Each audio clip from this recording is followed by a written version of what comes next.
अस्सलामुअलैकुम, नमस्ते, सत श्री अकाल। मैं हूँ तारिक नाज़िम, मेरे साथ मौजूद हैं मीना मलिक एंड मिस्टर हनी। तो चलते हैं वीडियो की तरफ, फिर करते हैं गपशप। तो दोस्तों, वीडियो का टाइटल हिंदी में है, स्टार्ट करते हैं वीडियो। बड़ी ज़बरदस्त तकरीर है।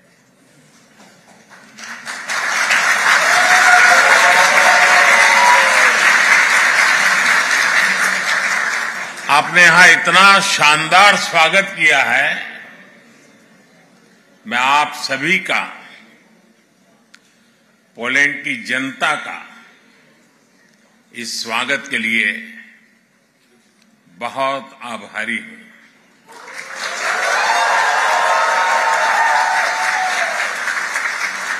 साथियों, पिछले एक हफ्ते से भारत के मीडिया में आप ही लोग छाए हुए हैं।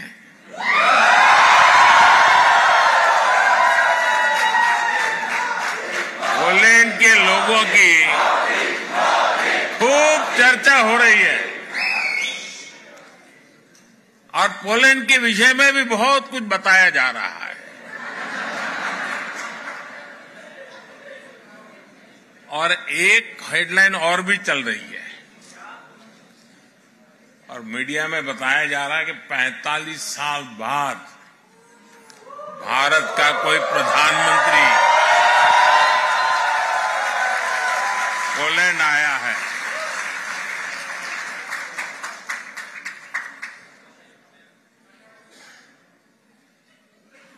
बहुत सारे अच्छे काम मेरे नसीब में ही है।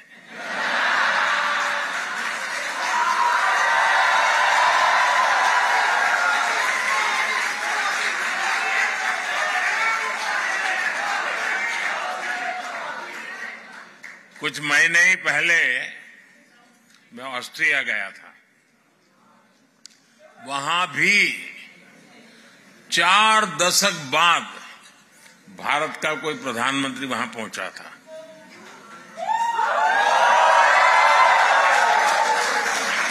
ऐसे कई देश हैं जहां दशकों तक भारत का कोई प्रधानमंत्री पहुंचा नहीं है।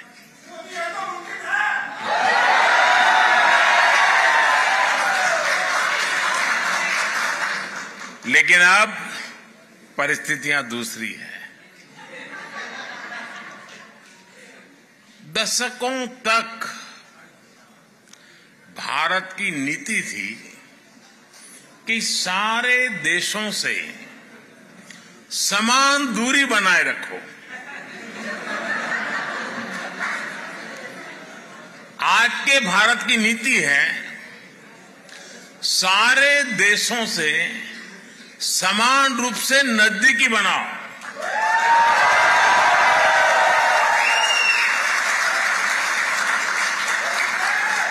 आज का भारत सबसे जुड़ना चाहता है। आज का भारत सबके विकास की बात करता है।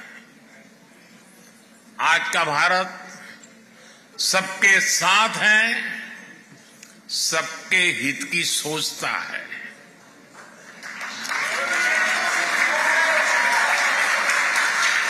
हमें गर्व है कि आज दुनिया भारत को विश्व बंधु के रूप में सम्मान दे रही है।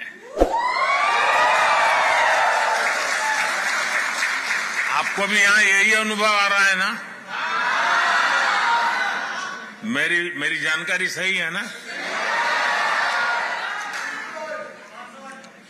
साथियों, हमारे लिए ये जियो पॉलिटिक्स का नहीं है, बल्कि संस्कारों का, वैल्यूज का विषय है। जिनको कहीं जगह नहीं मिली, उनको भारत ने अपने दिल और अपनी जमीन दोनों जगह स्थान दिया है।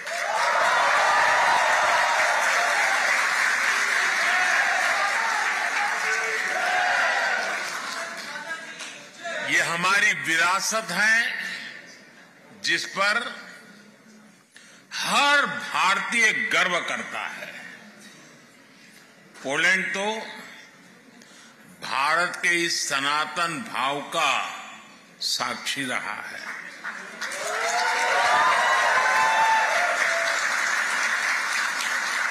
हमारे जाम साहब को आज भी पोलैंड में हर कोई दोबरे यानी गुड महाराजा के नाम से जानता है।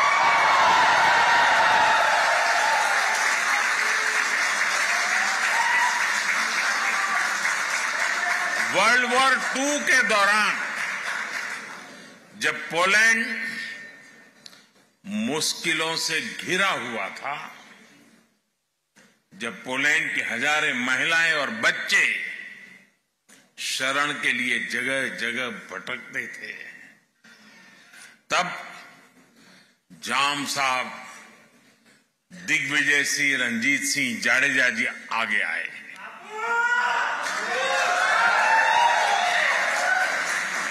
उन्होंने पुलिस महिलाओं और बच्चों के लिए एक विशेष कैंप बनवाया था। जाम साहब ने कैंप के पुलिस बच्चों को कहा था, जैसे नवानगर के लोग मुझे बापू कहते हैं, वैसे ही मैं आपका भी बापू हूं। साथियों, मेरा तो जाम साहब के परिवार से काफी मिलना जुलना रहा है। मुझ पर उनका अपार स्नेह रहा है। कुछ महीने पहले भी मैं वर्तमान जाम साहब से मिलने गया था।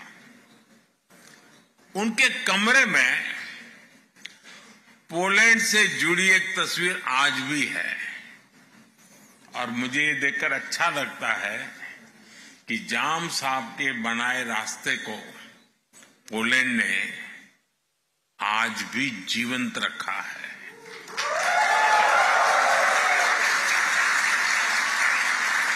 दो दशक पहले जब गुजरात में भीषण भूकंप आया था, तो जामनगर भी उसकी चपेट में आ गया था।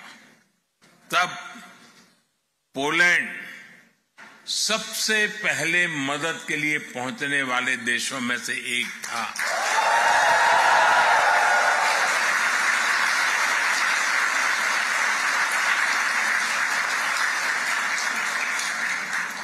यहां पोलैंड में भी लोगों ने जाम साहब और उनके परिवार को भरपूर सम्मान दिया है। ये प्यार वॉर्सो में गुड महाराजा स्क्वायर में साफ साफ दिखता है। कुछ देर पहले मुझे भी दोबरे महाराजा मेमोरियल और कोल्हापुर मेमोरियल के दर्शन का सौभाग्य मिला है।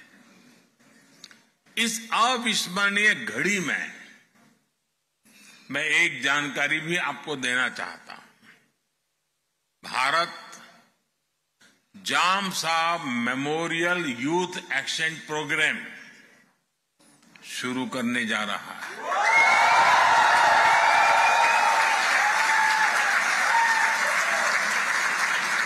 इसके तहत भारत 20 पोलिश युवाओं को हर साल भारत आने के लिए आमंत्रित करेगा।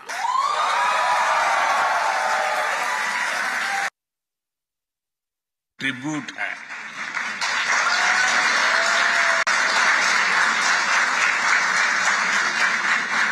महाराष्ट्राच्या नागरिकांच्या आणि मराठी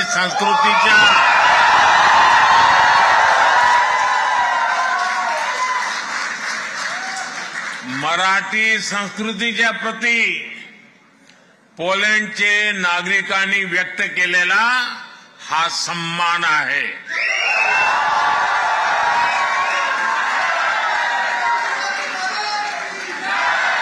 मराठी संस्कृतीत मानव धर्म आचरणाला सर्वात अधिक प्राधान्य आहे. छत्रपति शिवाजी महाराज की प्रेरणा से कोल्हापुर की रॉयल फैमिली ने बलिवड़े में पोलैंड की महिलाओं और बच्चों को शरण दी थी. वहां भी एक बहुत बड़ा कैंप बनाया गया था.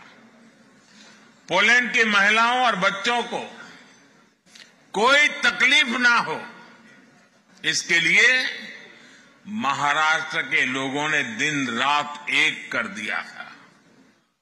साथियों, आज ही मुझे मोंटे कैसिनो मेमोरियल पर भी श्रद्धांजलि देने का अवसर मिला है.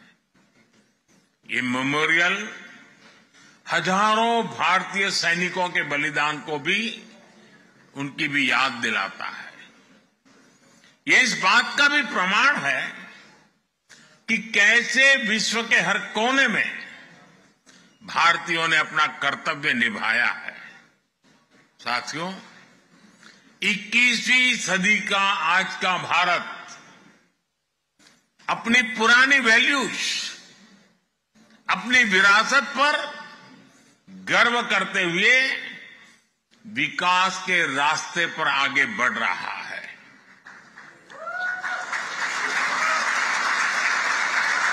आज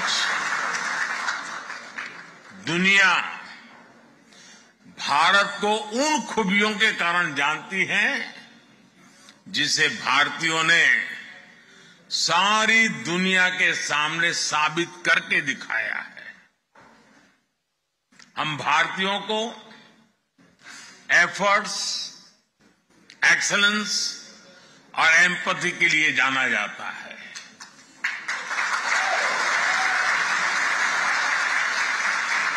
हम दुनिया में जहां भी जाते हैं, हम भारत के लोग मैक्सिमम एफर्ट्स करते दिखाई देते हैं.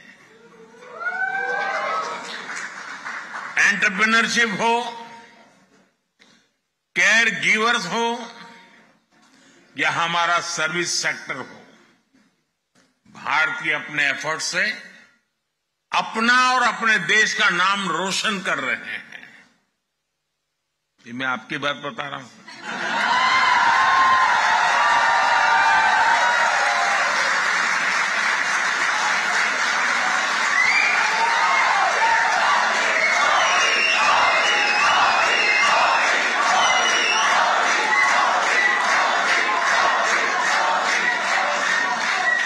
आपको लगता होगा कि मैं किसी तीसरे देश की बात कर रहा हूं. जाली कभी नहीं देखी. जाले अंदर भरे होंगे. आगे फिल्टर, एयर फिल्टर है ना इसका. चलो कल ये भी हनी कर देंगे. चलो ठीक है, फिर तुम देख लेना. चलो. जी जनाब. अच्छा, ये मोदी जी की मतलब काफ़ी पूरी दुनिया में यही न्यूज़ चल रही है मोदी जी के दौरे की, और बता भी रहे थे जैसे मोदी जी के पूरी दुनिया में आप लोगों की बातें चल रही है. हाँ. यही जिक्र चल रहा है कि पोलैंड का दौरा मोदी जी का. अच्छा, सबसे खूबसूरत बात यह है कि 45 साल बाद, 45 सालों में किसी पीएम को, किसी को ख्याल नहीं आया कि यार पोलैंड का भी दौरा किया जाए. आप जितने कंट्रीज़ में जाते हैं वहाँ पे बिला वजह सैर करना नहीं जाता प्राइम मिनिस्टर. कई मुआहदे होते हैं, कई इंपोर्ट एक्सपोर्ट होते हैं. यहाँ के जो लोग हैं चीज़ें बना के वहाँ बेचेंगे, वहाँ के लोग जो चीज़ें बना सकते हैं वो यहाँ आएंगी. फिर बाकायदा यूरोप का कंट्री है पोलैंड, फिर बाकायदा वहाँ पर लोग कमाने के लिए जाते हैं. तो यहाँ पर इंडियंस के लिए वो कितना कोटा लेके आएंगे, एक सिस्टम होता है ना जॉब्स का, इसका काफी काम होते हैं. तो मतलब यूँ समझ लो आने वाली नस्लों की जिंदगियाँ बेहतर बना देते हैं. और बाकी इन्होंने वो जिक्र खुद कर दिया. मैं सोच रहा था कि मैं वीडियो में बोलूँगा तो मोदी जी ने सारा बता दिया कि दूसरी जंग अजीम में 80 या 84 बच्चे थे. वो पूरी दुनिया घूमे वो. अच्छा, तो क्योंकि हालात पूरी दुनिया में जंग चल रही थी. कोई उनको लेना नहीं चाह रहा था. बच्चे थे पोलैंड के गरीब, जहाज था पानी का. फिर वो जब यहाँ पर आया, इंडिया में आया, तो अंग्रेज़ों ने मना कर दिया। लेकिन जब उस राजा को पता चला तो उस राजा ने पैगाम मतलब इन्होंने फिर उस राजा को पैगाम भेजाया था कि यार हम यहाँ हैं, खाने को नहीं, पीने को नहीं, बच्चे मर जाएंगे। फिर उस राजा ने ज़बरदस्ती अंग्रेज़ों के ख़िलाफ़ जाके उनसे इजाज़त ली कि नहीं यार, मैं इन बच्चों को, सारी जिम्मेदारी मेरी होगी। बोला अगर तुम जिम्मेदारी लेते हो तो उतारो दो बच्चों को। फिर उन बच्चों को मैंने सुना खाना जो है ना, खाना वो तक भी मतलब उनको टेस्टी नहीं लग रहा था इंडियन। फिर उन्होंने 4 कुक मंगवाए। अच्छा, अब 4 कुक मंगवा लिए। अब क्या ये बच्चे कितने अरसे यहाँ रहेंगे कोई पता थोड़ी है। तो फिर वहाँ की तालीम के लिए 2-4 टीचर भी मंगवाए पोलैंड से। बहुत ज़बरदस्त। तो आज भी कोई भी इंडियंस अगर पोलैंड, अच्छा देखिए उसका असर क्या हुआ। आज अगर कोई इंडियन पोलैंड में होता है और कहता है मैं इंडियन हूँ, आप बताएं कितनी इज्जत करेंगे। बहुत। Very good. तो आज मतलब है कि जैसे पुराना कर्म जो होता है ना, कर्मा, वो आपको कहीं ना कहीं आने वाली नस्लों को भी फायदा दे जाता है। तो मोदी जी ने मतलब वो जिक्र किया और बड़ा अच्छा लगा। तो इनको भी सुन के खुशी हो रही होगी जो लोग मौजूद थे। तो मतलब मैं समझता हूँ कि वाकई एक यादगार और दुनिया की हिस्ट्री की एक चीज़ है वो। दिल को लुभा देने वाली स्पीच जो होती है ना, और इतने फ्रैंक है ना। आप ये देखो कि कोई प्राइम मिनिस्टर मैंने नहीं देखा कि बहुत से होते एटीट्यूड ख़त्म नहीं होता ना, बिल्कुल। ये इतने फ्रैंक है। और मिनिस्टर हो के प्राइम मिनिस्टर आप देखो कि वो मस्ती मजाक भी करते हैं। ऐसा लगता है कि जैसे ये बिल्कुल घर है, फैमिली है, बिल्कुल अपने परिवार से इतना इस तरह जैसे किसानों को गाइड करते, रोड बनाते हुए लोगों को गाइड करते। तो ये इतने मतलब के सेंसिबल है कि आप ये देखो कि इनके काम करने का तरीका मुझे तो बहुत पसंद है। नहीं बहुत प्यार। बिल्कुल। बच्चों के साथ बच्चे हो जाते हैं जब मेट्रो में सफ़र कर रहे हो, इनोग्रेशन हो, बच्चे अगर इनको मिल जाए, बच्चों को गोद में उठा के बच्चों की तरह बात कर रहे होते हैं। तो सेंस ऑफ ह्यूमर इनका आला है। बिल्कुल, वाकई बहुत अच्छा इनका है। और इसके अलावा मुझे इनकी ये आदत बहुत अच्छी लगती है, कहीं भी जाए चाहे ये नहीं देखते कि ये बहुत वेल ऑफ जगह है। अभी ये देखा कि जिनकी वो शादी हो रही थी, जो बड़ा हंगामा मचा होता है, ये किनकी अंबानी की शादी में, जबकि इनकी वाइफ, इनके हस्बैंड ये कितनी इनकी इज्जत कर रहे थे। वहाँ भी बिल्कुल नॉर्मल तरीके से घूम रहे फिर रहे थे। यानी इनके अंदर एटीट्यूड नहीं है कि मैं प्राइम मिनिस्टर हूँ, बिल्कुल ऐसे कुछ भी इनके अंदर। बच्चों के साथ जाना, किसान में जाना। इस हवाले से तो कई वीडियोस है कि अगर कोई चीज़ गिर गई तो खुद उठा के दे रहे हैं। हाँ, बड़ी बात है। तो बड़ा अब मतलब आपने वो नहीं देखा, हमने वो जो ये व्लॉग जो देख रहे थे हम लोग, छतरी खुद पकड़ के खड़े रहते हैं। यानी कोई एटीट्यूड नहीं है कि मेरा क्या रुतबा है, मेरा क्या होता है और मैं क्या हूँ, कुछ भी नहीं है। यानी इतनी सादगी इनके अंदर। आज अगर ये पोलैंड में है 45 साल बाद, तो मैं आपको यकीन के साथ कह सकता हूँ कि आने वाली नस्लों को फ़ायदा होना है इसका। बिल्कुल, कहीं ये तो इम्पोर्ट होना। एक्सपोर्ट के दरवाजे खुल रहे होंगे, बहुत फ़ायदा होगा। तो बहुत ही ज़बरदस्त वीडियो थी, बहुत अच्छा लगा मोदी जी की काफ़ी अरसे बाद स्पीच सुनी। दोबारा किसी और वीडियो के साथ आपसे मुलाकात होती है, जब तक के लिए अल्लाह हाफ़िज़।